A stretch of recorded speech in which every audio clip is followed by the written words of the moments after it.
UCC पर देश में हिंदू मुसलमान 2024 के चुनाव में भाजपा को वापस लाने का मन बना लिया है। यूसीसी आएगा, विपक्ष की मुश्किल बढ़ाएगा। भारत के संविधान में प्लुरलिज्म, डाइवर्सिटी का संविधान में बेसिक स्ट्रक्चर का हिस्सा है। आप कैसे उसको छीन लेंगे मुझसे? आप 2024 के चुनाव से पहले मोदी का मास्टर स्ट्रोक। आजकल हम देख रहे हैं कि यूनिफॉर्म सिविल कोड के नाम पर ऐसे लोगों को भड़काने का काम हो रहा है। देश में एक बार फिर कॉमन सिविल कोड पर जोरदार घमासान शुरू हो गया है। भोपाल में पीएम मोदी ने पहली बार यूसीसी पर खुलकर बात की। पीएम के बयान से साफ हो गया कि मोदी सरकार जल्द ही ये कानून ला सकती है। मोदी ने कहा कि अगर एक घर में 2 कानून नहीं चल सकते तो फिर एक देश में 2 कानून कैसे चल सकते हैं। आजकल हम देख रहे हैं कि यूनिफॉर्म सिविल कोड के नाम पर ऐसे लोगों को भड़काने का काम हो रहा है। आप मुझे बताइए, एक घर में परिवार के एक सदस्य के लिए एक कानून हो, परिवार के दूसरे सदस्य के लिए दूसरा कानून हो, तो क्या वो घर चल पाएगा? क्या कभी भी चल पाएगा क्या? फिर ऐसी दोहरी व्यवस्था से देश कैसे चल पाएगा? हमें याद रखना है कि भारत के संविधान में भी नागरिकों के समान अधिकार की बात कही गई है। प्रधानमंत्री मोदी ने भोपाल में दिन में यूसीसी के मुद्दे को उठाया, देश के लिए कॉमन सिविल कोड को जरूरी बताया। उसके बाद दिल्ली हरकत में आ गई। गृह मंत्री अमित शाह से कानून मंत्री अर्जुन राम मेघवाल ने मुलाकात की। सूत्रों की माने तो दोनों के बीच यूसीसी के मुद्दे पर विस्तार से बात हुई। देश में इस वक्त यूसीसी को लेकर 22वें लॉ कमीशन ने प्रक्रिया शुरू की है, जिसमें 22 जून से आम लोगों की राय मांगी जा रही है। लोग यूसीसी के मुद्दे पर 30 दिन तक राय भेज सकते हैं।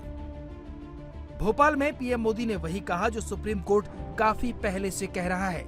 मोदी ने उस कानून की वकालत की जिसको दुनिया के कई देश फॉलो कर रहे हैं। मोदी ने कहा, जो लोग आज यूनिफॉर्म सिविल कोड का विरोध कर रहे हैं वो इसी तरह ट्रिपल तलाक को इस्लाम का जरूरी हिस्सा बताकर उसे खत्म करने का विरोध कर रहे थे। इसका इस्लाम से संबंध होता तो दुनिया का कोई मुस्लिम देश 3 तलाक खत्म नहीं करता। मुस्लिम बहुल्य देश जहां पूरी तरह इस्लाम राज्य है, वहां भी 3 तलाक बंद कर दिया है। मैं परसों इजिप्ट में था, मिस्र में था। मिस्र में, इजिप्ट में 90% से ज्यादा सुन्नी मुसलमान समाज है और इजिप्ट में आज से 80-90 साल पहले 3 तलाक की प्रथा को समाप्त कर दिया। हमसे 90 साल पहले। अगर 3 तलाक इस्लाम का जरूरी अंग है तो पाकिस्तान में क्यों नहीं होता भाई? अगर 3 तलाक इस्लाम का जरूरी अंग है तो इंडोनेशिया में क्यों नहीं होता? पीएम मोदी ने ये बातें बीजेपी के मेरा बूथ सबसे मजबूत कार्यक्रम में कही, लेकिन पीएम में सबको 2024 का चुनाव दिखने लगा। मोदी के बयान पर सबसे पहले धर्म के नाम पर सियासी तकरीरें देने वाले एआईएमआईएम चीफ असदुद्दीन ओवैसी ने पलटवार किया।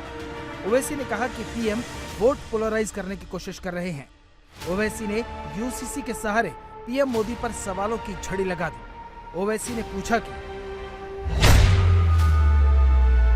क्या हिंदू मैरिज एक्ट खत्म हो जाएगा? क्या Modi undivided Hindu family act खत्म कर देंगे? क्या ईसाइयों और दूसरे जनजातियों की परंपराओं पर पाबंदी लगा दी जाएगी? भारत के संविधान में प्लुरलिज्म, डाइवर्सिटी का संविधान में बेसिक स्ट्रक्चर का हिस्सा है। आप कैसे उसको छीन लेंगे मुझसे? आप रमजान, शमशान, कब्रस्तान, कपड़े देखकर इनको आइडेंटिफाई करो, प्रधानमंत्री ने खुद कहा था। आप धर्म विशेष की बात कर रहे हैं, भाई एक मुसलमान एमपी आपके पास नहीं है लोकसभा में, एक मुस्लिम मिनिस्टर नहीं है आपके पास। तो मकसद एक ही है कि भारत के प्लुरलिज्म और डाइवर्सिटी को, भारत के प्रधानमंत्री को एलर्जी है प्लुरलिज्म और डाइवर्सिटी से। ओवैसी के साथ ही कांग्रेस पार्टी को भी पीएम मोदी के बयान में सियासत दिखी। छत्तीसगढ़ के सीएम भूपेश बघेल ने कहा कि यूनिफॉर्म सिविल कोड से सिर्फ मुसलमान नहीं, हिंदू, सिख, ईसाई, बौद्ध, जैन सभी धर्मों के लोग प्रभावित होंगे। इसलिए सरकार को कानून थोपने की कोशिश नहीं करनी चाहिए। केवल आप हिंदू मुसलमान के हिसाब से क्यों सोचते हैं? बस हमारे छत्तीसगढ़ में आदिवासी हैं, वो तो रूढ़ी परंपरा के हिसाब से उसके नियम उससे गवर्न होते हैं। अब सिविल कोड कर देंगे तो हमारे आदिवासियों की जो रूढ़ी परंपरा उसका क्या होगा? तो ये केवल एक चीज नहीं है जिसके बारे में हम लोग चर्चा करें। बहुत सारे जातियां हैं जिसकी अपनी परंपरा है, उसके हिसाब से वो गवर्न करते हैं और संविधान में भी उसको कहीं न कहीं उसको मान्यता मिलती है। तो उन सब चीजों को हमको देखना पड़ेगा। पीएम मोदी के बयान के बाद विपक्ष के साथ मौलाना मौलवी और all India Muslim personal law board सभी का पारा 7वें आसमान पर तमतमा रहा है। हालत ऐसी हो गई कि आनंद फानन में all India Muslim personal law board ने इमरजेंसी बैठक बुला ली। 3 घंटे तक प्रधानमंत्री के बयान का मतलब निकाला जाता रहा और मीटिंग में फैसला लिया गया कि all India Muslim personal law board अपना एक पूरा ड्राफ्ट तैयार करेगा। बोर्ड से जुड़े लोग लॉ कमीशन के अध्यक्ष से मिलने का समय मांगेंगे। All India Muslim personal law board अपना ड्राफ्ट लॉ कमीशन को देगा। शरीयत के जरूरी हिस्सों का ड्राफ्ट में जिक्र होगा। प्राइम मिनिस्टर ने एक तो जिस मौके पर ये बात कर रहे हैं उनके लिए ये हरगिज़ उचित नहीं है। एक डेमोक्रेसी के लिए, एक डेमोक्रेसी की हेड के लिए कि वो इस तरह से लॉ कमीशन को इम्प्रेस करने की, उसे इन्फ्लुएंस करने की कोशिश कर रहे हैं। ये एक डेमोक्रेटिक प्रोसेस है कि लॉ कमीशन लोगों से राय ले रहा है, तो उसको प्राइम मिनिस्टर ने मुतासिर करने की कोशिश की है, उसको इन्फ्लुएंस किया है।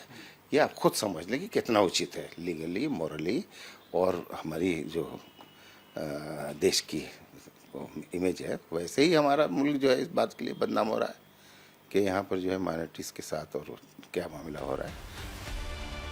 All India Muslim personal law board UCC के मुद्दे पर बकरीद के बाद फिर मीटिंग करेगा, जिसमें आगे की प्लानिंग होगी। वहीं विपक्ष और मुस्लिम संगठन बीजेपी पर मुसलमानों से भेदभाव करने का आरोप लगा रहे हैं, लेकिन मोदी ने कहा कि वो हर तबके के लिए काम कर रहे हैं।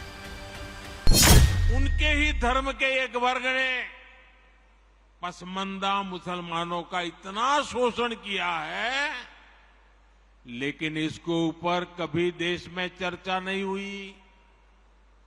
जो पसमंदा मुसलमान है उन्हें आज भी बराबरी का हक नहीं मिलता। यूसीसी पर ममता बनर्जी भी बोली, मोदी सरकार को 6 महीने का मेहमान बताया। आज हम अपना मुंह बंद करके चुप नहीं बैठ सकते। बीजेपी के पास अब सिर्फ 6 महीने बचे हैं। वो अब सिर्फ 6 महीने और केंद्र में रहेगी। अगले साल फरवरी-मार्च में लोकसभा चुनाव होंगे। अगर मैं भारत को जानती हूँ तो मुझे यकीन है बीजेपी का सफाया हो जाएगा। आप कुछ मुसलमानों की तस्वीर दिखाकर कह रहे हैं कि मैं अल्पसंख्यकों से कितना प्यार करता हूँ। आपने तो अल्पसंख्यकों को पीट कर मारा है, दलितों को पीट कर मार डाला गया। इस बीच अमेरिका में अपना प्रचार करने और रूस में अपना नाम चमकाने के लिए गए थे। और जिस देश में आप गोली मार रहे हैं और हत्या कर रहे हैं, उस देश में आप एनआरसी लागू कर रहे हैं। पंचायत चुनाव के बीच ममता बनर्जी ने यूसीसी के सहारे मोदी सरकार को निशाने पर लिया, तो बीजेपी ने भी पलटवार करने में देरी नहीं लगाई। देश के लिए जैसे 370 को हटाया मोदी जी ने, डॉक्टर श्यामा प्रसाद मुखर्जी का सपना का पूरा किया, ये यूसीसी भी देश का डिमांड है। इसके लिए मोदी जी बोलने का बात तो ये हम लोग का मन का बात, पूरा देश की जरूरत है। ये बंगाल में नहीं, पूरा देश में जरूरत है। बंगाल में तो जरूरत है ममता जी को हटाना। यूसीसी अभी आया नहीं है, लेकिन मुस्लिम संगठनों और विपक्ष ने अभी से खौफ का माहौल बनाना शुरू कर दिया है। इसे एंटी मुस्लिम ठहराने का नैरेटिव बनाया जा रहा है, जिससे 2024 में मुस्लिमों का वोट हासिल किया जा सके। लेकिन पीएम मोदी ने भी साफ कर दिया है कि अब एक घर में 2 कानून नहीं चल सकते। इंडिया टीवी हर वक्त हर जगह डाउनलोड करने के लिए सर्च करें India TV news Google play store या ऐप स्टोर पर।